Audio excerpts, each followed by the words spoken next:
ఆదికాండము 3వ అధ్యాయము 15వ వచనం. మరియు నీకును స్త్రీకిని నీ సంతానమునకును ఆమె సంతానమునకును వైరం కలగజేసేదను. అది నిన్ను తల మీద కొట్టును, నీవు దానిని మడిమి మీద కొట్టుదు అని చెప్పాను. ప్రార్థించుకుందాం. దయనిధి ప్రేమ స్వరూపుడ మహోన్నతుడానికి వందనాలు. ఈ దినం నీ వాక్యంలో నుండి మాతో మాట్లాడుము. నీ విషయాలు మేము జాగ్రత్తగా గ్రహించినట్లు మాకు జ్ఞానము దయచేయము. నీ జన్మను, నీ జన్మ వృత్తాంతమును, నీ జన్మ యొక్క ప్రవచనములను మేము ధ్యానము చేస్తూ ఉన్నప్పుడు మా హృదయములను నీ జన్మ విశేషములతో నింపుము, నీ జన్మ రహస్యములతో నింపుము. నీ రాక ఎంత ఉన్నతమైనదో, ఎంత ఆవశ్యకమైనదో మేము ఎరుగునట్లు ప్రభా మాకు బోధించుము. నీ వాక్యము వినుట ద్వారా, ఆ వాక్యాన్ని నమ్ముట ద్వారా, ఆ వాక్యాన్ని స్వీకరించుట ద్వారా మా హృదయపు తొట్టెలోనికి నేను చేర్చుకొనగల ధన్యత దయచేయము. నీ వాక్కై శరీరధారిగా వచ్చావు గనక మా జీవితంలో కూడా స్థిరపడి మా బ్రతుకులు ప్రభా మా అంతరంగ గర్భమందు నిన్ను కలిగిన బ్రతుకుగా మా జీవితాన్ని తీర్చిదిద్దుమని మంచి బోధకుడిగా దిగొచ్చిన యేసు నామమును వేడుకొనుచున్నాం తండ్రి. దేవుని సన్నిధిలో ఉన్న ప్రియ విశ్వాసులారా, క్రీస్తు యేసు యొక్క దివ్య దీవెన మనలో ప్రతి ఒక్కరికి ప్రభు అనుగ్రహించును గాక. దేవుని సన్నిధిలో ఉన్న ప్రియ విశ్వాసులారా, ప్రాముఖ్యమైన వాక్య భాగాన్ని మనందరము ధ్యానం చేస్తూ ఉన్నాం. చదవబడిన ప్రవచనము చాలా గొప్ప ప్రవచనము, ఆది ప్రవచనం. ఇది ఏదెను తోటలో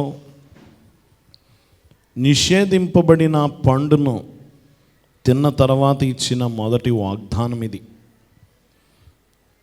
భూమిపై బోధించిన మొట్టమొదటి సువార్త ఈ ప్రవచనములో ఉంది. మొట్టమొదటి సువార్త. గమనించండి, వేదాంతవేత్తలు దీన్ని ఏమంటారంటే ప్రోటో ఇవాంజలిజం అంటారు. మొట్టమొదటి సువార్త అన్నమాట.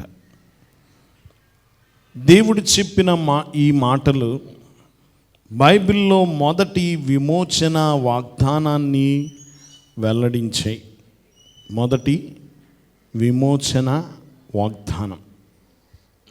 గమనించండి, మొదటి సువార్త ఇది. మొదటి విమోచన వాగ్దానము ఈ ప్రవచనములో ఉంది.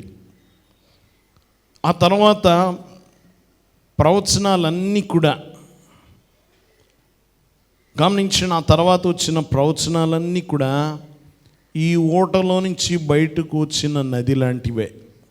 ఓటలో నుంచి బయటకు వచ్చిన నది.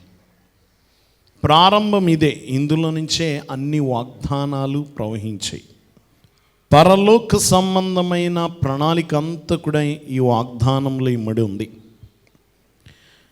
ఓ భక్తుడు ఇలా అంటాడు, ఏమనంటే మొత్తం బైబిల్ యొక్క సంగ్రహము, సారాంశం ఏది అంటే ఈ వచనమే అన్నాడట.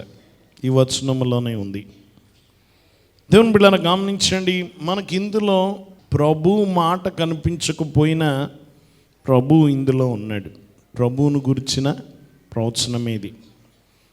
దేవుని బిడ్డలను గమనించండి. కాబట్టి ఇందులో ప్రభు గురించిన మొదటి ప్రవచనం ఇందులో చూస్తాము. గమనించండి, ఒకరోజు సాతాను యొక్క, సర్పము యొక్క తల పూర్తిగా చెత్త కొట్టబడుతుంది అని చెప్పబడిన వాగ్దానం ఇది. అది కూడా ఎవరి చేతిలో అంటే ఈ స్త్రీలో నుండి వచ్చే సంతానము ద్వారా. ఈ అవ్వ అనబడిన స్త్రీ నుండి వచ్చిన సంతానము ద్వారా ఈ ప్రవచనం నెరవేరుతుందనేది చెబుతున్నాడు. దేవుని బిడ్డలను గమనించండి, ఈ ప్రక్రియలో ఆ సాతాను లేక సర్పం యొక్క తల చితక్కొట్టే ప్రక్రియలో భాగంగా ఆయన మడమ పైన గాయమవుతుంది అనేది కూడా ఈ ప్రవచనం చెప్తుంది. ఈ యొక్క ప్రవచనములో ప్రభు యొక్క సిలువను గూర్చిన ప్రవచనం ఉంది. సిలువలో సాతాను గుర్చిన ఓటమి కూడా ఈ ఒక్క ప్రవచనంలో ఉన్నాయి. 1000 సంవత్సరాల తర్వాత యెరూషలేము నగర గవిని వెలుపట సిలువ మీద ఈ ప్రవచనం నెరవేరింది. దేవుడు మొదట మాట్లాడిన ఈ మాటలంతా కూడా భవిష్యత్తులో జరగబోతున్నాయి, ఇవన్నీ నెరవేరబోతున్నాయి అనేది ఆదాము గ్రహించకపోయినా ఇది పూర్తిగా వాస్తవంగా మారింది. కాబట్టి గమనించండి, ఈరోజు ఈ ప్రవచనాన్ని ధ్యానం చేద్దాం. ఏ ప్రవచనం? ప్రభు యొక్క సిలువను గూర్చిన ప్రవచనం గురించి, ఈ యొక్క ప్రభు యొక్క జన్మను గూర్చిన ప్రవచనము ఇందులో ఉండడం మనం చూస్తాము. ఈ సందర్భాన్ని చూద్దాం. మొదటిగా ఈ ప్రవచనం యొక్క సందర్భం.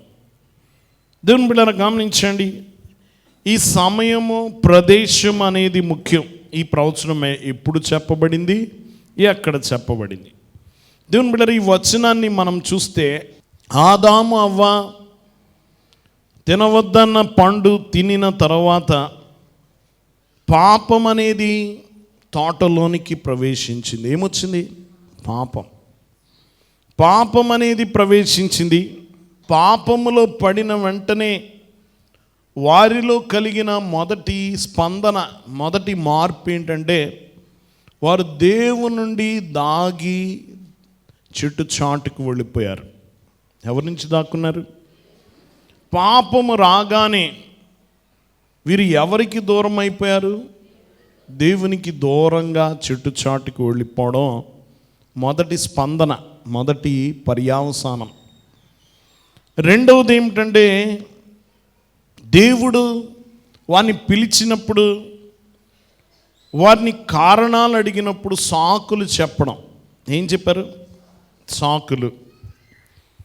ఆదాము అవ్వను నిందించాడు, అవ్వ సర్పాన్ని నిందించింది. కాబట్టి గమనించండి, రెండవ పర్యావసం ఒకటి దాక్కోవడం అయితే, రెండవది ఏమిటంటే సాకులు చెప్పడం. ఏం చెప్పారు?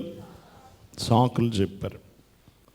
ఎవరు కూడా ఈ ఇద్దరిలో ఎవరు కూడా అడిగిన ఇద్దరిలో ఎవ్వరూ పాపాన్ని ఒప్పుకోలే. నేను చేశాను, తప్పు నాది, దీని బాధ్యత నేను తీసుకుంటానన్న వాళ్ళు ఒక్కళ్ళు లేరు. ఆదాము తీసుకోలేదు, అవ్వ తీసుకోలేదు. దేవుని బిడ్డలారా గమనించిన, ఒక్కసారిగా అంత అందమైన ఏదేను తోట, పరలోకం లాంటి తోట అందవిహీనంగా మారిపోయింది. పాప ప్రవేశము ద్వారా ఈ తోట అందవిహీనంగా మారిపోయింది. దేవుని బిడ్డలారా గమనించండి, వారి మీద పాపపు నీడ వచ్చింది. దేవుని బిడ్డలారా గమనించండి, ఆ గాలిలో మరణపు వాసన మొదలైంది. దేవుని వాక్యం వింటున్న వాళ్ళరా, ఇదంతా కూడా జరుగుతున్నప్పుడు సాతాను చెట్టు క్రింద చక్కగా నిశ్శబ్దంగా వింటుంది ఏం జరుగుతుందా.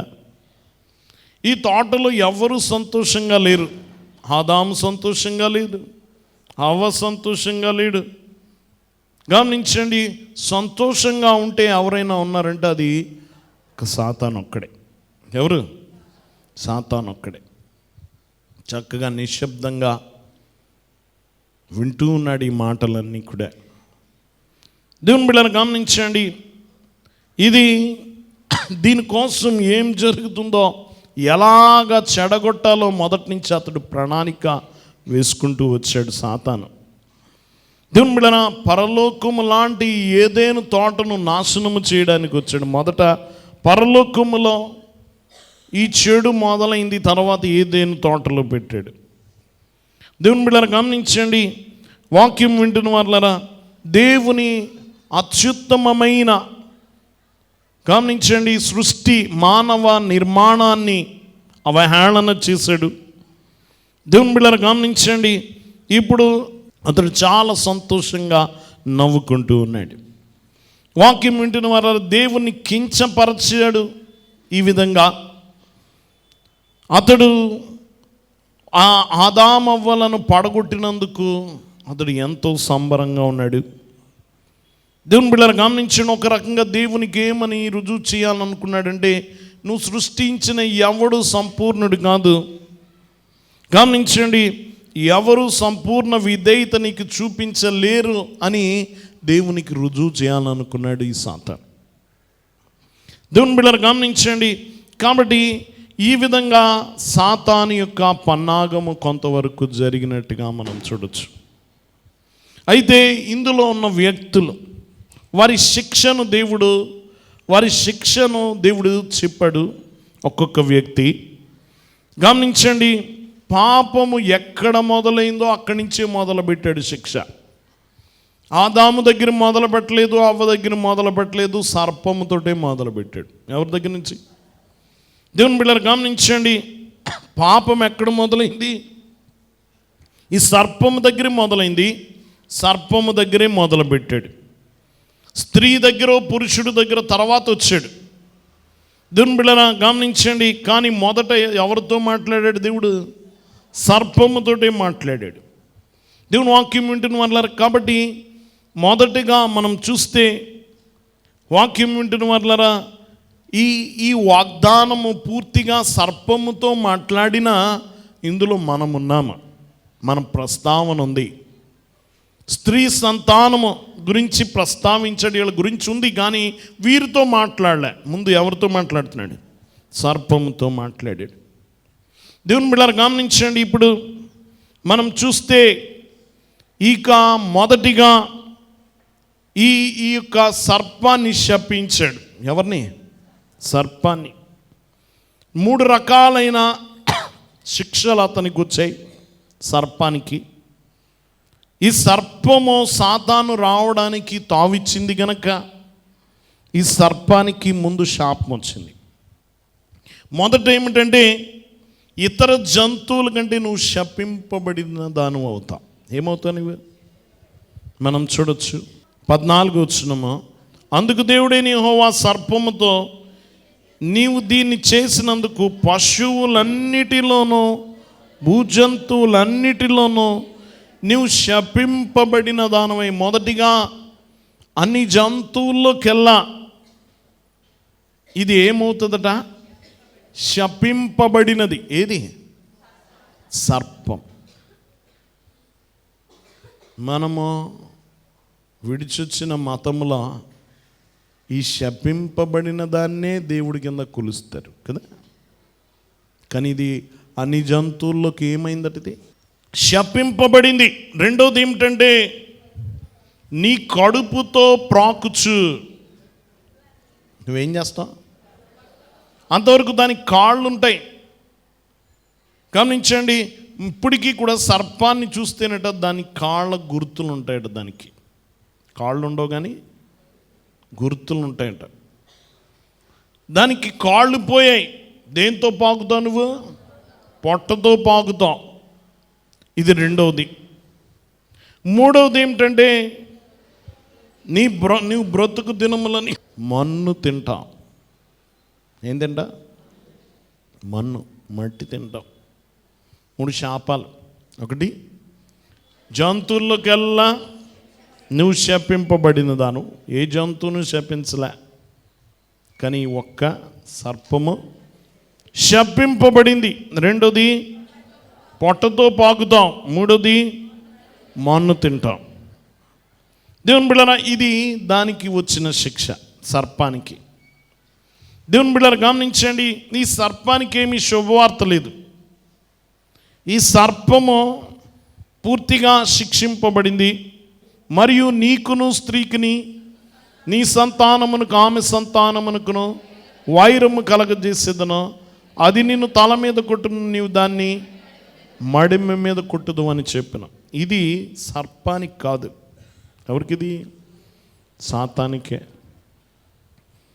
ఇక్కడ జరగబోయే విజయాన్ని గురించి చెప్తున్నాడు. తాత్కాలికంగా అతడు గెలిచినట్టు కనిపించిన అతనికి ఏమి సంతోషం లేదు.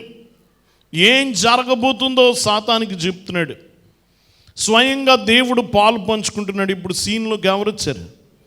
దీని ప్రతీకారం ఎవరు తీసుకున్నాడు? స్వయంగా తన భుజాల మీదకి ఎత్తుకున్నాడు. ఇప్పుడు గమనించండి, అసలు దేవుని ప్రస్తావన లేదు. సాతాను సర్పంలో దూరింది, అవ్వను మోసం చేసింది, అవ్వతో తినిపించింది. కానీ దేవుడే స్వయంగా ప్రతీకారం తీర్చుకోవడానికి తన భుజాల మీదకి ఎత్తుకున్నాడు. ఇక్కడ సాతానికి అంత దుర్వార్తే. దేవుని బిడ్డ, అతడు సంతోషం ఎంతసేపో లేదు. అతడికి ఏం జరగబోతుందో ముందే దేవుడు చెప్పాడు.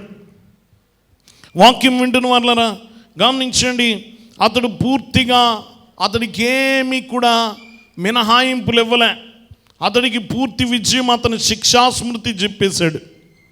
దేవుని వాక్యం వింటున్న వాళ్ళరా దేవుడు తన మీదకి తీసుకున్నాడు, వ్యక్తిగతంగా తీసుకున్నాడు. ఇది తన పోలికగా తయారు చేయబడిన ఆదామవ్వలను మోసం చేయడం అంటే అది నేరుగా ఎవరి మీద దాడి? దేవుని మీద దాడిగా తను వ్యక్తిగతంగా తీసుకున్నాడు. తన భుజాల మీదకి ఎత్తుకున్నాడు ఆ ప్రతీకారం తీసుకునే బాధ్యత. వాక్యం వింటున్న వాళ్ళరా గమనించండి, ఇప్పుడు ఈ యుద్ధము, ఈ పోరాటంలోనికి దేవుడే స్వయంగా దిగడం మనం చూస్తాం. ఇక్కడ దేవుని బిడ్డలను గమనించండి, నిజంగా తన బ్రతుకులో ఎంతో ఆనందించదగిన సమయంలో అతడికి పిడుగులాంటి వార్త వినిపించాడు దేవుడు. దేవుని బిడ్డలను గమనించండి. కాబట్టి వాక్యం వింటున్న వాళ్ళరా ఇప్పుడు పూర్తిగా కొంత విజయం సంపాదించినట్టుగా సాతాను కనిపించిన, ఇప్పుడు రాబోయే దాని యొక్క సంగతి అతని జీవితంలో పెద్ద పిడుగు లాంటి వార్తే. ఆ తర్వాత మనం చూస్తే ఈ యొక్క ఏ విధంగా ఈ యొక్క శిక్ష వినిపింపబడిందో ఇందులో మనం చూడొచ్చు. ఈ పదాన్ని 15వ వచనాన్ని మనం చూసుకుంటే, ఈ వచనాన్ని, మరియు నీకును స్త్రీకిని నీ సంతానమునకు ఆయన సంతానమునకును వైరము కలగజేసేదను. ఈ వచనాన్ని మనం చూస్తే మొదటిగా అంతులేని సంఘర్షణ, అంతులేని. దేవుని బిడ్డలారా, మరియు నీకును స్త్రీకిని నీ సంతానమునకును వైరము ఏం కలగజేస్తాడట? శత్రుత్వం. వైరం అంటే శత్రుత్వం. దేవుని బిడ్డలారా వైరం కలగజేస్తానంటున్నాడు. పూర్తిగా గమనించండి, వీరిరువురికి విభజన వచ్చేసింది. ఇప్పుడు పూర్తిగా సాతానుతో వైరమే, సాతానుతో శత్రుత్వం, వైరం. దేవుని బిడ్డలారా యుద్ధము. ఎన్ని అర్థాలు ఉన్నాయి గమనించిన. వైరం అంటే యుద్ధము, శత్రుత్వం. దేవుని బిడ్డలారా ఇది పూర్తిగా దేవుడే బాధ్యత వహిస్తున్నాడు. దేవుని బిడ్డలారా గమనించండి, ఈ యొక్క అవ్వ, ఈ సర్పము ఇంకెప్పటికీ కలిసి ఉండవు. ఇంకెప్పటికీ వీటి రెండిటికి వైరమే. ఆమెను మోసము చేయడము ద్వారా నేను ఆమెను నా యొక్క బొట్టలో వేసుకున్నాను అనుకుంటున్నాడు. కానీ అతడు ఎంత మాత్రం ఇక ఈ సర్పమును మచ్చిక చేసుకోలేడు. ఎప్పటికీ ఈ స్త్రీ సంతానంతో వైరమే. దేవుని బిడ్డలారా గమనించండి, ఇక ఈ సర్పము ఎంత మాత్రం మచ్చిక చేసుకోలేదు, వైరమే ఉంటుంది. దేవుని బిడ్డలారా గమనించండి. కాబట్టి ప్రతి స్త్రీ గమనించండి, పరలోకములో మనుషులందరూ ఎక్కడ జీవించాలనుకుంటారు? పరలోకములో. ఇప్పుడు ఈ భయంకరమైన ఈ సర్పం వెళ్ళే నరకములోకి ఏ మనుషుడు వెళ్ళాలనుకోడు. దేవుని బిడ్డ నీ సంతానం అంటున్నాడు. ఎవరు సంతానం? నీ సంతానం. దేవుని బిడ్డల సంతానమని మనం ఇందులో చూస్తున్నాం. కానీ హెబ్రీ భాషలో విత్తనము అని అంటాడు. స్త్రీ యొక్క విత్తనం, సీడ్ ఆఫ్ ది ఉమెన్. స్త్రీ యొక్క విత్తనం. ఇంకా పుట్టలేదు కదా, ఇంకా జన్మించలేదు. కాబట్టి ఏమంటున్నాడు? పుట్టని తరాల కొరకు ముందుగా ఏమని చెప్తున్నాడంటే విత్తనం అని చెప్తున్నాడు. నీ సంతానము. వాక్యం వింటున్న వల్ల దేవుని గమనించండి, నీ సంతానము ఆమె సంతానం అంటున్నాడు. రెండు రకాల మనుషులు.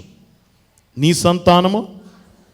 గమనించిన ఆమె సంతానం ఇద్దరు ఉన్నారు, సర్ప సంతానము, స్త్రీ సంతానం.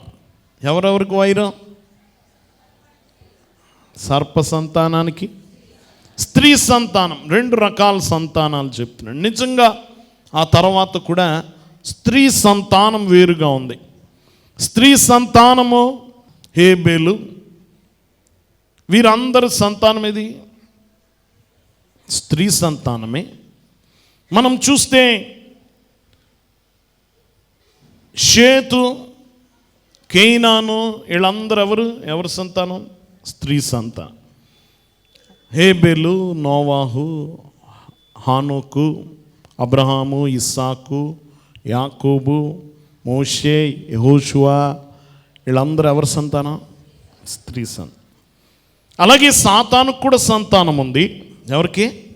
నీ సంతానం అన్నాడు. ఎవరి సంతానం? సాతానుకు కూడా సంతానం ఉంది.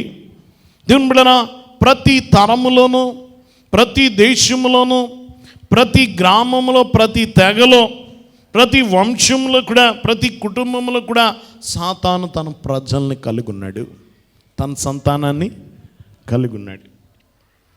యోహాను అన్నాడు, సర్ప సంతానమా. వీళ్ళు ఏమని చెప్తున్నారు? అబ్రహాము సంతానము. అబ్రహాం సంతానమే, కానీ అందులో కూడా ఎవరి సంతానం ఉంది? ఈ సర్ప సంతానం ఉంది. ఈ సర్ప సంతానం అని పిలుస్తున్నాడు. వాక్యం వింటున్న వల్ల అసలు ఈ సంతానం ఎవరితో మొదలైందంటే హేబేలును చంపిన కయీనుతో మొదలైంది. ఎవరి సంతానం? ఎవరితో మొదలైంది? కయీనుతో మొదలైంది. నోవాహు కాలానికి ఒక దుష్ట తరం ఏర్పడిపోయింది. ఎవరి సంతానం? నెఫీలీలు, బలత్కారులు. ఎవరి సంతానం? సర్ప సంతానమే. ఆ తర్వాత కూడా ఉన్నారు. మోషేను ఎదిరించిన ఫరోలు, వారందరూ ఎవరి సంతానం అని చెప్పుకోవాలి? సర్ప సంతానమే. యెహోషువని ఎగతాళి చేసిన కానానీయులు సర్ప సంతానమే.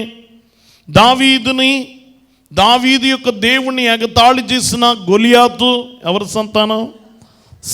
సర్ప సంతానమే.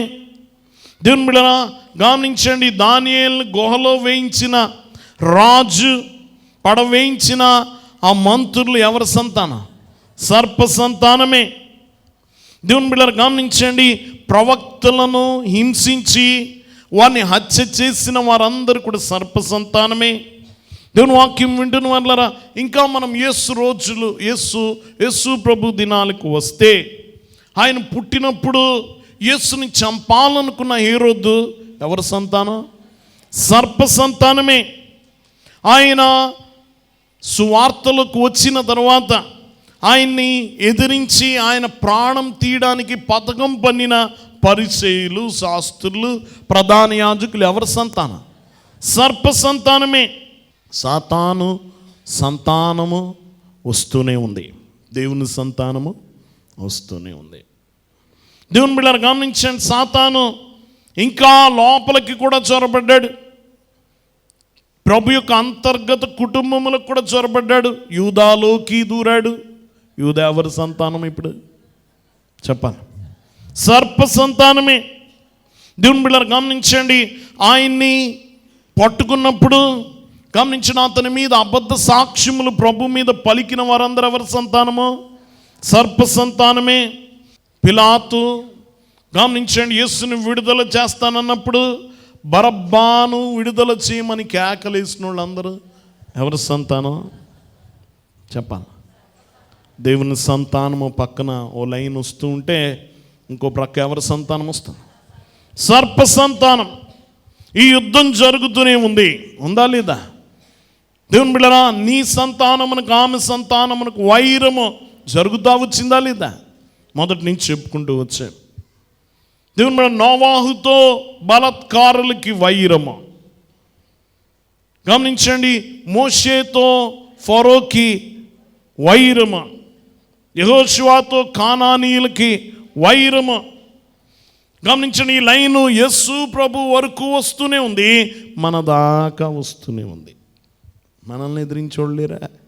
వ్యతిరేకించేవాళ్ళు లేరా? ఎగతాళి చేసేవాళ్ళు లేరా? సర్ప సంతానం ఉందా లేదా? ఇప్పుడు ఉంది. ఇంకా దేవుని బిడ్డలారా గమనించండి, ఈ 2 వర్గాలు భూమి మీద ఉన్నాయి. దేవుని బిడ్డలారా గమనించండి, ఒక వర్గమేమో దేవుడు లేడని చెప్తూ తమ సొంత ఊహల్లో ఉన్న దేవుణ్ణి సృష్టించి గమనించండి, తనదైన మార్గంలో దేవుని దగ్గరికి రావాలనుకొని చేస్తున్న విగ్రహారాధన ఇతర మతాలన్నీ ఒక వర్గమో. రెండోది గమనించండి, నిజ దేవుని పిలుపునందుకొని గమనించండి, దేవుని వద్దకు, దేవుని విధానములో దేవుని వద్దకు చేరిన మనము స్త్రీ సంతానం. ఏ సంతానం? ఈ యుద్ధం జరుగుతూనే ఉంది. ఇప్పటికీ లోకముల యుద్ధం జరుగుతూనే ఉన్నాయి. గమనించండి, ఒకదానికొకటి నిరంతరము ఈ పోరాటం జరుగుతూనే ఉంది. ప్రస్తుత గంట వరకు కూడా ఈ పోరాటం కొనసాగుతూనే ఉంది. దేవుని బిడ్డలారా, కాబట్టి గమనించండి, ప్రభు చెప్పాడు, ఇదిగో భూమి మీద శ్రమ వస్తుందని చెప్పాడు. ఏం చెప్పాడు? మిమ్మల్ని ద్వేషిస్తారని చెప్పాడు. యోహాను సువార్త 15:18, లోకము మిమ్మల్ని ద్వేషించిన ఎడల మీకంటే ముందుగా నన్ను ద్వేషించినని మీరు ఎరుగుదురు. చాలా జాగ్రత్తగా గమనించిన ఈ మాటలు. లోకము మిమ్మను ద్వేషించిన ఎడల మీకంటే ముందుగా ఎవరిని ద్వేషించింది? ప్రభువుని ద్వేషించింది. మీరు లోక సంబంధులైన ఎడల లోకము తన వారిని స్నేహించును. అయితే మీరు లోక సంబంధులు కారు, నేను మిమ్మల్ని లోకమును నుండి ఏర్పరచుకుంటుని, అందుచేతనే లోకం మిమ్మను ద్వేషించుచున్నది. లోకం నేనేం చేస్తుంది? నీతో స్నేహిస్తుందంటే నువ్వు ఎవరితో కలిసిపోయావు అని అర్థం. సాతానుతో కలిసిపోయావు, లోకంతో కలిసిపోయావు. అందుకని నిన్నేమంటలే. ఎవరినంటదే? దేవుని కొరకు నిలబడిన నికాసైన భక్తి పరులను ఏమంటది? ద్వేషిస్తుంది లోకం, నచ్చదు. దేవుని బిడ్డలారా గమనించండి, నువ్వు క్రైస్తవుడు అనిపించుకుంటున్నా, నువ్వు వాళ్ళతో రాసి పూసి తిరుగుతూ గమనించండి, గమనించండి వారు అన్ని కార్యక్రమాల్లో పాల్గొంటూ నువ్వు వారితో ఏకమైపోతే నిన్ను ఎవ్వరేమనరు కదా.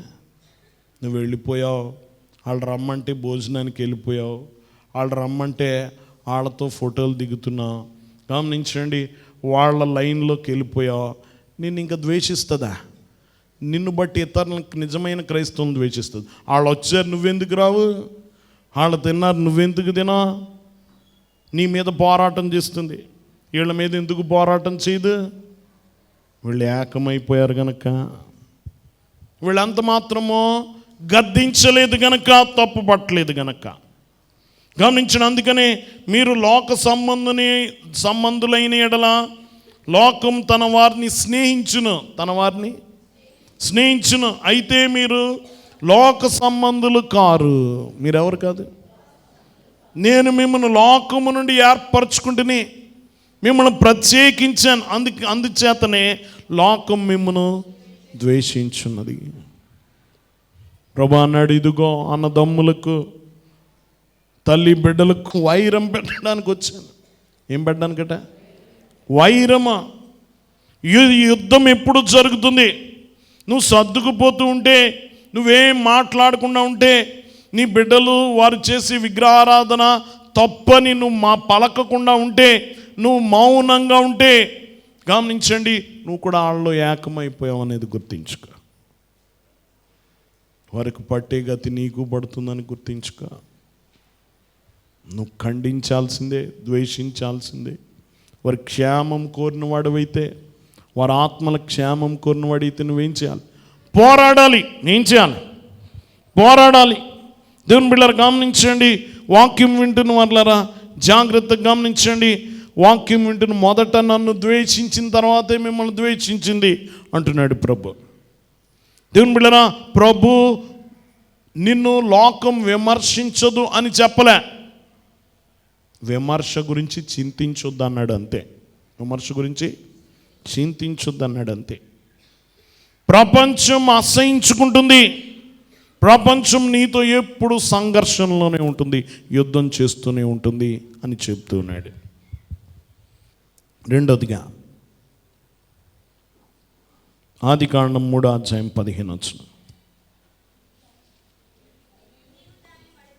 నీవు దాని మడిమ మీద కొట్టేదవు చెప్పాను. గమనించండి, ఎక్కడ కొడతా? మడిమ. గమనించండి, మడిమ మీద కొడతాం.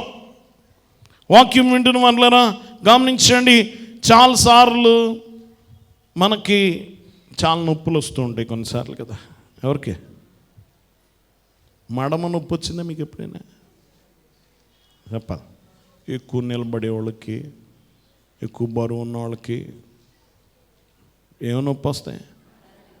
గమనించండి, పగిలిపోతూ ఉంటాయి మడ. దానికి చాలా తీవ్రమైన బాధ వస్తే కానీ ఆ బాధ మనకు తెలీదు కదా. గమనించండి, వాక్యం వింటున్న వాళ్ళరా మనం ఎక్కువ దాని గురించి ఆలోచించం కూడా. కొన్నిసార్లు మనము చికిత్సలు చేయించుకుంటూ ఉంటాం. వాక్యం వింటున్న వాళ్ళరా అది నిన్ను బాధ పెడుతుందేమో కానీ నేను చంపదు కదా. మడిమ నొప్పి నిన్ను బాధ పెడుతుంది కానీ ఏం చేయదు, చంపేటంత బాధ కాదు. దేవుని బిడ్డలు గమనించండి, చాలామంది మడమ సమస్యలతో బాధపడుతూ బ్రతుకుతూనే ఉంటారు. దేవుని బిడ్డ అతను మడమ మీద కొడతా ఉంటున్నాడు. మడమ దేని మీద? సాతాను చాలాసార్లు కొడతా ఉంటాడు నీ నడక మీద. దేని మీద?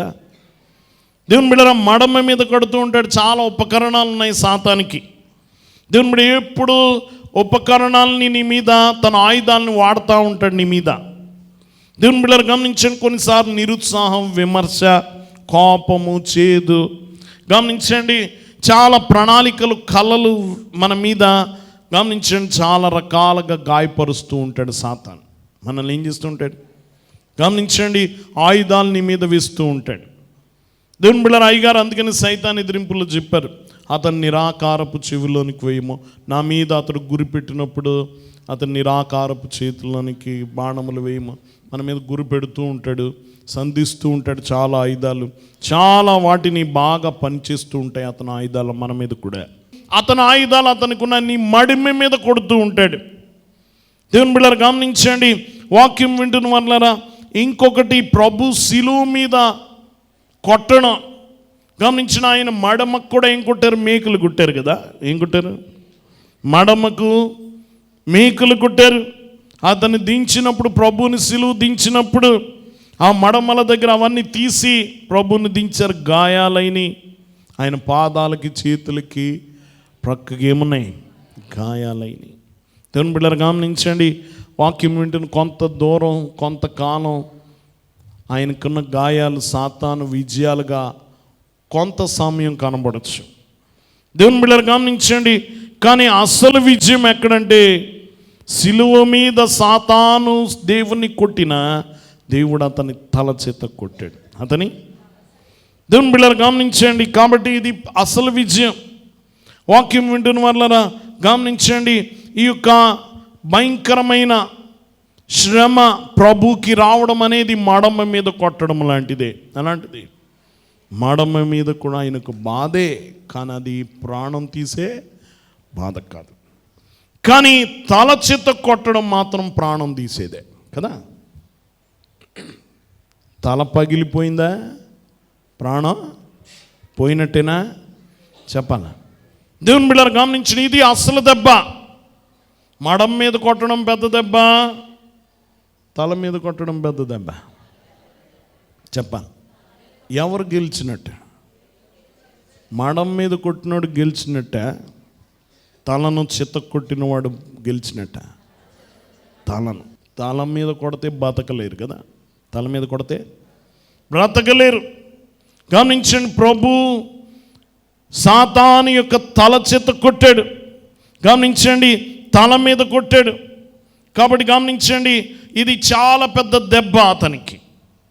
వాక్యం వింటున్న వాళ్ళరా గమనించండి, అది మడమ గాయాలు మనల్ని చంపవేమో, కానీ తల గాయం చంపుతుంది. శిలువ గమనించండి, సాతానుకు వ్యతిరేకంగా దేవుడు కొట్టిన మరణపు దెబ్బది. అలాంటి దెబ్బ, మరణపు దెబ్బ. దేవుని బిడ్డలారా పూర్తిగా పాతనమైపోయాడు. మళ్ళీ తిరిగి లేవడానికి లేదు. తల మీద కొట్టిన తర్వాత ఇంకేం లేదా, ఇంక లేచే పరిస్థితి లేదు. దేవుని బిడ్డలారా గమనించండి, ఆ ప్రభు మరణించి తిరిగి లేచినప్పుడు సాతాను పూర్తిగా ఓడిపోయాడు. ఆయన పునరుత్థానము అంతిమ విజయమా. ఇక సాతాను గెలవలేదు. ఇక దేవుని బిడ్డలు గమనించండి. కాబట్టి మొత్తం అతని బ్రతుకు, అతడి గమనించండి తాత్కాలిక విజయమో పూర్తిగా ఓడిపోయింది. ప్రభు శాశ్వతంగా గెలిచాడు అతని తల చేత కొట్టి. దేవుని బిడ్డలు గమనించండి. మనం అనుకోవచ్చు, మరి సాతాను తల 2000 సంవత్సరాల క్రితం నలగొడితే, గమనించండి 2000 సంవత్సరాల తర్వాత బాగా ఎలా ఆడుతున్నాడు అనుకోవచ్చు. కొన్నిసార్లు తల చిదిగిపోయిన తర్వాత కూడా తోక కదులుతూ ఉంటుంది కదా, తోకతో కూడా పోరాడుతుంది. అది తోక కూడా బలమైందే దానికి కదా, తోక కూడా బలమైందే. తోకతో ఎన్ని నక్షత్రాలు లాగేసిందట? 3వ వంతు నక్షత్రాలు లాగేసింది. ఇప్పుడు తోకతో ఆడిస్తున్నాడు సాతాను. తల చితికిపోయింది. ఏం చితికిపోయింది? కాబట్టి గమనించండి, వాక్యం వింటున్న సజీవంగానే ఉన్నాడు సాతాను. తల చితికిపోయింది కానీ ఏం ఆడుతుంది? దేవుని బిడ్డ తోక ఆడుతుంది. కొంతకాలం అతనికి వ్యవధి, అతనికి శిక్ష ఖరారైపోయింది. ఏం శిక్ష?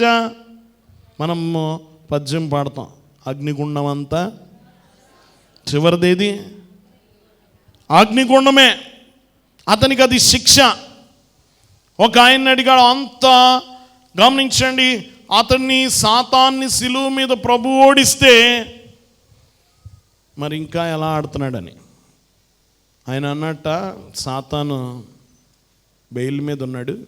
దేని మీద ఉన్నాడు? సాతాను బెయిల్ ఎక్కువ కాలం ఉండదు కదా. సాతాను బెయిల్ మీద ఉన్నాడు. త్వరగా బెయిల్ కంప్లీట్ అయిపోతుంది. తనకు సమయము కొంచెమే అని అంటాడు కదా. తనకు మరి బెయిల్ ఉన్నవాడికి ఎక్కువ కాలం ఉంటుందా? కొంతకాలమే. తర్వాత ఎక్కడికి వెళ్ళిపోతాడు? అగ్నిగుండంలోకి వెళ్ళిపోతాడు. కాబట్టి అందాక దేని మీద ఉన్నాడు? దేవుని బిడ్డలారా గమనించండి, కొంతకాలం ఆడుతూ ఉంటాడు. తీర్పు తీర్చబడింది. తీర్పు అమలవుతుంది భవిష్యత్తులో. దేవుని బిడ్డలారా ఇది మనం తెలుసుకుని ఉండాలి. అయ్యగారు రాశారు, పోవే సాతానా జాగ్రత్త సుమా, నీ గుట్లు మాకు, నీ గుట్లన్నీ తెలుసు, నీకేం జరగబోద్దో తెలుసు. చక్కని పద్యం అయ్యగారు రాశారు. సాతాను సర్పమని ఎన్ని ఉన్నాయి అన్నీ. గమనించిన ఆ పాట అంటేనే చాలా తలనొప్పేమో సాతానికి కదా. అన్ని శిక్షాస్మృతులు, అతనికి ఏమేం సంభవించబోతున్నావో అన్నీ అందులో రాశారు అయ్యగారు. కాబట్టి గమనించండి, కాబట్టి అతనికి అంత భయంకరమైన శిక్ష ఉంది. అతని గుట్లు మనకు తెలియాలి. అప్పుడు అతడి గమనించండి, కొన్నిసార్లు బలాలు మాత్రమే కాదు, బలహీనతలు కూడా తెలుసుకుంటాం కదా. సహజంగా మనం బలాల కంటే ముందు ఎక్కడి నుంచి మొదలెడతాం? బలహీనతలు. సాతాను బలహీనతలు ఇవన్నీ. అతనికి ఏం జరగబోతుందో, ఏం శిక్ష పడబోతుందో మనకు తెలియాలి. అందాక స్వేచ్ఛగా తిరుగుతున్నాడు భూమి మీద. దేవుని బిడ్డలారా గమనించండి, కానీ చివరికి నాశనం అనేది అతనికి వస్తుంది. ఆయనను వెంబడించేవారు కూడా, సాతాను వెంబడించేవారు కూడా ఏమవుతారు? నాశనం అవుతారు. ఏమవుతారు? కాబట్టి గమనించండి, ఇది 3 విషయాలు చెప్పాడు. 1 వైరము. ఏం కలుగుతుంది? వైరం. 2 మాడమ్మ మీద కొడతాడు. దేని మీద? ప్రభు యొక్క సిలువను సూచిస్తుంది. 3 తల చేత సిలువు దగ్గర ఎవరు తల చితికిపోయింది? సాతాను తల చితికిపోయింది. డెత్ బ్లో అంటారు, మరణపు దెబ్బ. ఎవరు కొట్టారు? గమనించండి, ఈ పోరాటంలో ప్రభుకి గాయమైంది నిజమే, కానీ మరణం మాత్రమే ఎవరికి వచ్చింది? ఇది మనకు ఎలా వర్తిస్తుంది ఈరోజు మనం చూద్దాం. మొదటిగా గమనించిన, క్రైస్తవ జీవితం ఎప్పుడు పోరాటం ఉంటుంది. చెప్పండి, ఏముంటుంది? పోరాటమే. క్రైస్తవ జీవితం సమాధానంగా కూర్చొని రిలాక్స్ అయ్యే జీవితం కాదు, పోరాటం. గమనించండి, పోరాటం అంటే శ్రమ, చెమట, కష్టాలు, ఇవన్నీ కూడా పోరాటమే. అందుకని పౌలు క్రైస్తవ జీవితాన్ని వర్ణించినప్పుడల్లా పరుగు అంటాడు. ఏంటి? పోరాటం అంటాడు. సైనికుడిగా ఉంటాడు. మీరు సర్వాంగ కవచం ధరించుకోండి అంటాడు. ఖాళీగా కూర్చున్నాడు ఇవన్నీ వేసుకుంటాడా? వాళ్ళు నువ్వు ఏ పోరాటం లేదు, ఏ బాధ లేదు.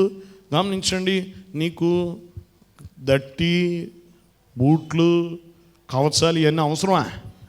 పోరాటం పరుగు అవసరమా? ఎవరికి పోరాటమో ఎవరికి పరుగు? గమనించండి, సైనికుడికే. గమనించండి. కాబట్టి క్రైస్తవ జీవితం సులభ జీవితం కాదు. దేవుని బిడ్డలారా గమనించండి, నీ ఆత్మ పూర్తి సన్నద్ధులై ఉండాలి యుద్ధానికి వలె.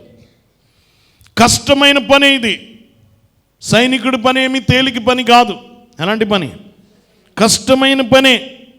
దేవుని బిడ్డలారా మనము చివరి వరకు పోరాడుతూనే ఉండాలి. ప్రలోభాలకి, శరీరేచ్ఛలకు వ్యతిరేకంగా మనం పోరాడుతూనే ఉండాలి. కొన్నిసార్లు మనం గెలుస్తాము, కొన్నిసార్లు ఓడతాం. సైనికుడు ఎప్పుడు గెలుస్తూనే ఉంటాడా? కొన్నిసార్లు గెలుస్తాడు, కొన్నిసార్లు ఓడిపోతాడు. గమనించండి, నిరుత్సాహపడకూడదు. ఎందుకంటే క్రైస్తవ జీవితం సులభ జీవితం కాదు. తేలికగా ఉండదు, సులభంగా ఉండదు. గమనించండి, యుద్ధంలో ఉన్నాం. మన జీవితం కష్ట జీవితం, మన సమయం కష్ట సమయం. గమనించండి, శత్రువు ప్రతి వైపు నుండి మన మీద దాడి చేస్తూనే ఉంటాడు. నువ్వు నిరంతరం మెలకుగానే ఉండాలి. దేవుని బిడ్డలారా గమనించండి, ఈ భూమి మీద ఉన్న ప్రతి మనిషి ఈ ప్రలోభాలతో, ఈ లోకముతో, సాతానుతో, నీ శరీరముతో, మనం వేసుకున్న మన శరీరమే పెద్ద శత్రువు. ఈ శత్రువు బయట ఉన్న చాలా శత్రువులు ఉన్నారు లోకములో. సాతాను కనబడకుండా పెద్ద శత్రువు. వీళ్ళందరితో పోరాడాలి. దేవుని బిడ్డ, ఇది ఒక పెద్ద పోరాటం. ఈ భూమి మీద పోరాటం ఉంది కనుక మనము శ్రమ పడుతూనే ఉండాలి, పరిగెత్తుతూనే ఉండాలి. నువ్వెక్కడా సేద తీరడానికి లేదు. దేవుని బిడ్డను గమనించండి, ఒక భక్తుడు అంటాడు, పరలోకం ఉచితమే దానికి, కానీ దాని ప్రయాణం ఉచితం కాదట. పరలోకం ఉచితమే, నువ్వు అక్కడ వరకు చేరుకుంటే ఫ్రీగానే చేర్చుకుంటాడు పరలోకానికి. కానీ అక్కడికి వరకు వెళ్ళడానికి నువ్వు చాలా చెల్లించాలి.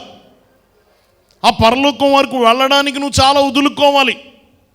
ఆ పరలోకానికి వెళ్ళడానికి నువ్వు చాలా వాటితో పోరాడాలి, ప్రయాసపడాలి, చెల్లించాలి. నీ జీవితంలో నుంచి నీ కష్టాన్ని, నీ చెమటను చెల్లించకుండా అక్కడికి చేరలేవు.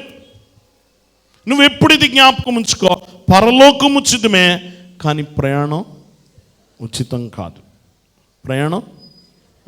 కాదు. ఇది మొదటి పాఠం. క్రైస్తవ జీవితం ఎప్పుడు పోరాడుతూనే ఉండాలి.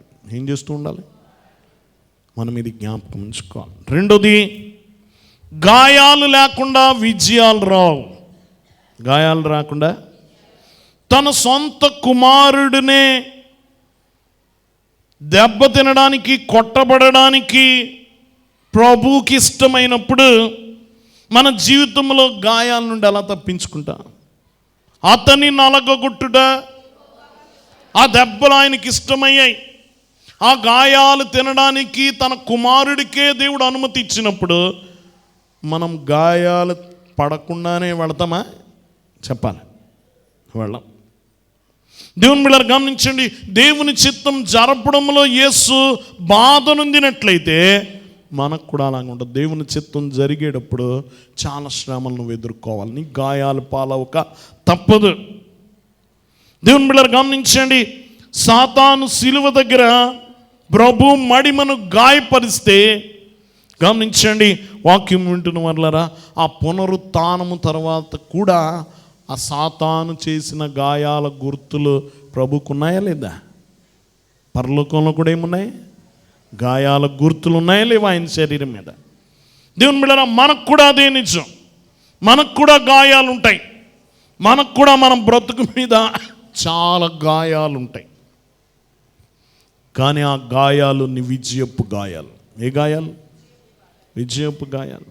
ఇంట్లో కూర్చున్నవాడికి ఏ దెబ్బ లేదు, పోరాటం చేసేవాడికే ఎన్ని దెబ్బలైనా. గమనించండి, పోరాడాలి, గాయపడతావు నువ్వు.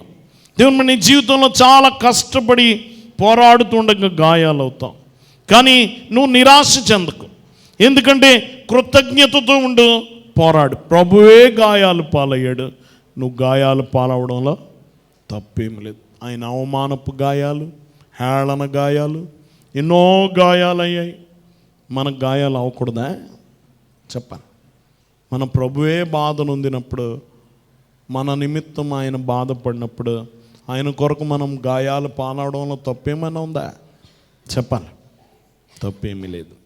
దేవుని బిడ్డలు గమనించండి. కష్టమో అవమానాలు ఉన్నాయి కనుక పారిపోతాను అనుకోకు,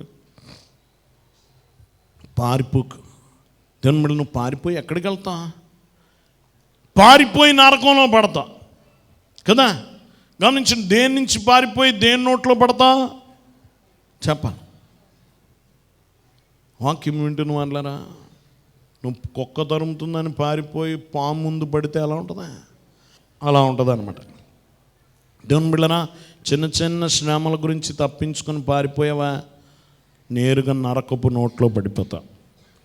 దేవుని బిడ్డరా గమనించండి, యుద్ధ భూమిని విడిచిపెట్టద్దు. ఈరోజు యుద్ధ భూమిని విడిచిపెట్టవా, రేపు మరో యుద్ధం నువ్వు కలుసుకోవాలి, మరో యుద్ధం నువ్వు చేయాలి. అది నువ్వు పోరాడలేవు. కాబట్టి నిలబడి నువ్వేం చేయాలి? గాయాలైనా సరే, ఏమైనా సరే. కాబట్టి రెండోది, గాయాలు లేకుండా మనకేమి లేవు, విజయాలు లేవు. గాయాలు లేకుండా ఒకటి మన జీవితం అంతా పోరాడాలి, రెండు గాయాలు పాలవ్వాలి, మూడోది దేవుని రక్షణ ప్రణాళిక ఒక వ్యక్తి చుట్టూ ఉంది. ఎవరి చుట్టూ? యేసు చుట్టూ. ఇదే మొదటి ప్రస్తావన యేసు ప్రభు గురించి 3:15 చెప్తున్నాడు. దేవుని బిడ్డలు గమనించండి, వాక్యం పేరు లేకపోవచ్చు కానీ ప్రభు గురించిన ప్రస్తావనే. దేవుని బిడ్డలు గమనించిన, ఆయన భూమి మీదకి వచ్చాడు, కన్యక సంభవుడుగా వచ్చాడు భూమి మీదకి. స్త్రీ సంతానం. ఎవరు సంతానం? స్త్రీ సంతానం. దేవుని బిడ్డలు గమనించండి, శతాబ్దాలు గడిచే కొలు సాతాను విజయాలు సాధిస్తూనే ఉన్నాడు. దేవుని బిడ్డల గమనించిన, ఓ పక్కన స్త్రీ సంతానము కొనసాగుతుంది, ఓ పక్కన సర్ప సంతానము కొనసాగుతుంది. ఇద్దరికి మధ్య యుద్ధము పోరాటము కొనసాగుతూనే ఉంది. కానీ అంతిమ విజయం ఎవరిదే? ఆ స్త్రీ తల మీద కొడుతుంది. విజయం మనదే. ఎవరిదే? స్త్రీ సంతానముదే.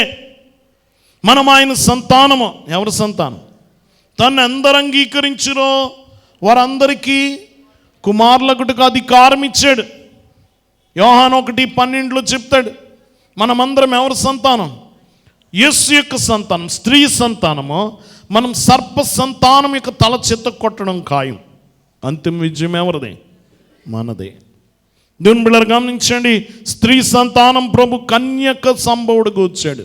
స్త్రీ సంతానం అని ఒక్కడికే పేరు. ఇంకెవరైనా చెప్పగలరా?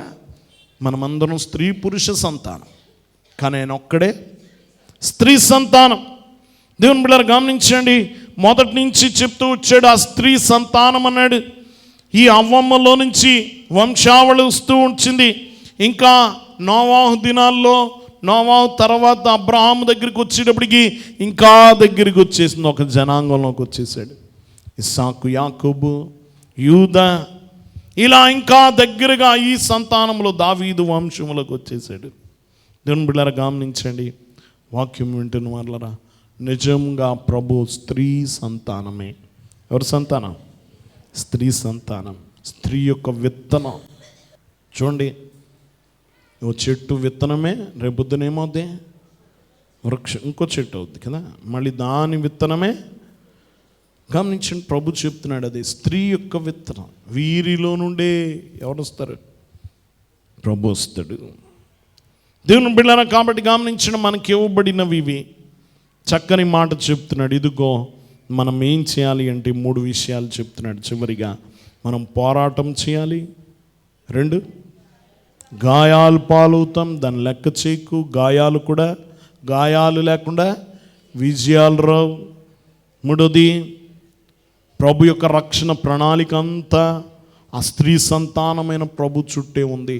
ఆయన మాత్రమే నా ద్వారా తప్ప ఎవ్వడు, నేనే మార్గమా, యేసే మార్గమా, యేసు తప్ప పరలోకానికి ఇంకో ద్వారము లేదు. ఇంకో గొర్రెలు పో ద్వారము నేనే అన్నాడు. నేను కూడా అనలే, నేనే, ఆయన ద్వారానే. దేవుని బిడ్డలారా గమనించండి, స్త్రీ సంతానము. గమనించండి, ఈరోజు మనం దేవుని సన్నిధిలో ఉన్నాం. ప్రభు మన కొరకు స్త్రీ సంతానముగా కన్యక సంభవుడుగా భూమి మీదకి వచ్చాడు.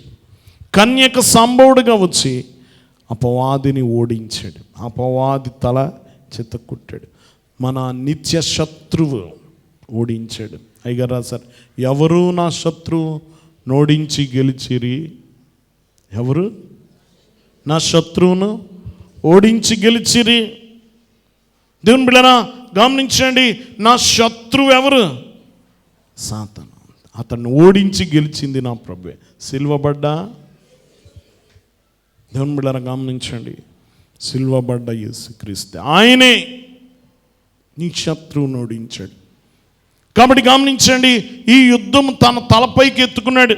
మీరు పోరాడండి అనలే, లేక ఇదిగో రక్షించడానికి ఒక దూతల సైన్యాన్ని పంపలే, మరి ఇంకెవరినో పంపలే, స్వయంగా తన కుమారుణ్ణి పంపాడు.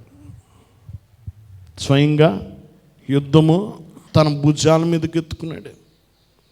గమనించండి, మనం మోసపోయాం, కానీ యేసు దిగొచ్చాడు మన కొరకు.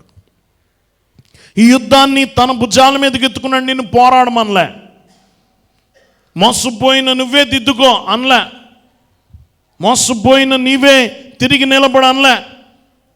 నువ్వు మోసపోయినా నీ పక్షంగా నేను న్యాయం చేస్తానన్నాడు. సాతాన్ని గెలిచాడు, అపవాదిని గెలిచాడు, అతని తల చితక్కుట్టాడు. దేవుని బిడ్డలారా, యేసు యొక్క రాక అంత మాత్రమైంది. ఈరోజు ఆయన జన్మ గమనించండి, జన్మారాధన వేడుకలో మనమున్నాం. మనకు కలిగిన గొప్ప వాగ్దానం ఇది. గమనించండి, మనము మన కొరకు మన ప్రభు మన శత్రువుని ఓడించాడు. దేవుని బిడ్డలారా గమనించండి, ఈరోజు ప్రభు మన పక్షంగా పోరాడాడు గనక నువ్వు గెలవగలవు. ఎవరి మీద? సాతాను. యేసుక్రీస్తు ప్రభు పొందిన జయమే ఎల్లవారికి అవును, కోరిన వారికి అవును, వేడిన వారికి అవును, నమ్మిన వారికి అవును. యేసుక్రీస్తు ప్రభు పొందిన, అది ఎవరు పొందిన జయమో? ఆయనే విజయం పొందడానికి వచ్చాడు. ఆయన మరణము ద్వారా విజయం పొందడానికి వచ్చాడు. మరణము ద్వారా నీ మరణాన్ని కొట్టివేయడానికి, అపవాదిని లయపరచడానికి వచ్చాడు. అతని తల చిత కొట్టడానికి వచ్చాడు. కాబట్టి స్త్రీ సంతానముగా వచ్చాడు. ఎవరి సంతానం? దేవుని సంగమా, ఈరోజు ప్రభు సన్నిధిలో ఉన్న మనము ఏ సంతానము? పెద్ద ప్రశ్న. ఏ సంతానం? మనం అనుకుంటే స్త్రీ సంతానమేనా? ప్రభువుని నమ్మిన మనందరం స్త్రీ సంతానమే. ఎవరు నమ్ముకున్నాం? గమనించిన మనతో పోరాడుతూ మనల్ని విరోధిస్తూ ఉన్నారు సర్ప సంతానం. మనకి ఎప్పుడు వాళ్ళతో పోరాటమే. స్నేహమా పోరాటమే? మనం ఏం చేస్తున్నాం చెప్ప? పోరాటం చేస్తున్నారా? ఎలా పోరాటం చేస్తున్నారు చెప్ప? మీరు ఎలా పోరాటం చేస్తున్నారు? దేవుని బిడ్డరా, ప్రభు కొరకు నిలబడు, ప్రభు మార్గములో నడువు, ప్రభు సువార్త ప్రకటించు, ప్రభు మార్గమునకు విరోధంగా ఉన్న మార్గాన్ని ఎత్తి చూపించు. పోరాటం ఇది. నువ్వు పోరాటం చేయాలి. కలిసిపోకు, ఐక్యమైపోకు, వారితో ఐక్యమవుకు. నువ్వు కూడా ఏ సంతానం అవుతా? నెమ్మదిగా ఆ పాము పిల్లల పక్కన నువ్వు కూడా చేరితే నువ్వు కూడా ఇంకో పాము పిల్ల అయిపోతాను. సర్ప సంతానం అంటే గమనించండి, నువ్వు కూడా సర్ప సంతానంగా మారిపోకు. దేవుని బిడ్డలారా చూడండి, ఎంత ప్రభు యొక్క దగ్గరగా 12 మందిలో ఒకడు ఏమైపోయాడు, ఎంత దగ్గరగా వచ్చాడు చూడండి. కాబట్టి సాతానుకు కూడా అన్ని చోట్ల వాళ్ళ మనుషులు ఉన్నారు. ఎక్కడ? అతని సంతానం. గమనించండి, దేవుని బిడ్డలం మనందరం ఒకరోజు ఆడి పిలిచినప్పుడు లేచి కొంతమంది వెళ్ళిపోయారు అనుకోండి, వాళ్ళందరూ ఎవరు బిడ్డల? మా వాళ్ళు ఉన్నారంటాడు సాతాను. ఎవరోళ్ళు? నా బిడ్డలు కూడా ఉన్నారంటాడు. కాబట్టి గమనించండి, మనం పోరాటం వాళ్ళతో, సాతానుతో. ఎవరితో? నువ్వు విరోధిస్తూ ఉండాలి, పోరాటం ఆడుతూ ఉండాలి. నువ్వు పోరాటం ఈ భూమి మీద ఉంది కాబట్టి పోరాటంలో గాయాలు పాలైనా నువ్వు పోరాటం మానకు. నీ ప్రభు వలన జయమో, నీ పోరాటం వలన కాదు. ఎవరి వలన జయమో? ఆయన జయించాడు, ఆ జయం మనకు వస్తుంది. గమనించండి. కాబట్టి ఆ జయమును నిలబెట్టుకోవాలంటే నువ్వేం చేస్తూ ఉండాలి? పోరాటం చేస్తూ ఉండాలి. అలాంటి ధన్యత ప్రభు మనెల్లరికి అనుగ్రహించును గాక. మోకరించుకుందాం, ప్రార్థించుకుందాం. దయనిధి ప్రేమ స్వరూపుడా, నీ వాక్యముల నుండి మాతో మాట్లాడినందుకు వందనాలు. విన్న వాక్యము ద్వారా నీ ప్రవచన సారాన్ని మేము ఎరిగి, ప్రవచన భావాన్ని ఎరిగి, ప్రవచనం యొక్క లోతులు ఎరిగి దేవా మేము ముందుకు సాగునట్లు కృప చూపించము. విన్న ప్రతి బిడ్డ యొక్క హృదయాన్ని తట్టు తిప్పుకొనమని దేవా నిన్ను మా జీవితంలోనికి ఆహ్వానించి నీ బిడ్డలముగా ఈ లోకములో పోరాటం సల్పి అంతిమ విజయం పొంది నీ రాజ్యంలోకి రాగలదని దయచేయమని యేసు నామమున వేడుకొనుచున్నాం తండ్రి. ఆమేన్.